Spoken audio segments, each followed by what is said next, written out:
علی المرتضی شیر خدا حیدر کرار، آپ نے آقا کریم صلی اللہ علیہ وآلہ وسلم سے سوال کیا،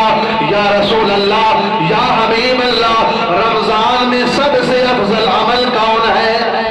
رمضان کے اندر سب سے اعلیٰ اچھا عمل عبادت کون سی ہے؟ نبی پاک صلی اللہ علیہ وآلہ وسلم نے فرمایا،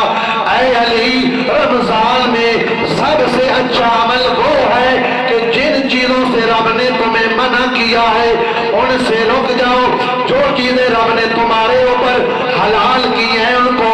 اپنا لو، اختیار کر لو، اور سب سے اچھا عمل ہے کہ جو برے کام ہیں جن میں رمضان سے تم رکے، یعنی رمضان میں جو حرام کام ہے ان سے رک جاؤ، اور جو جائز کام ہے انہیں اپنا لو، انہیں کرو، تو یہ سب سے افضل عمل ہے۔ برادران اسلام، یہ رمضان ہمیں پیغام دیتا جا رہا ہے۔ اسی طرح جو ہے وہ ہم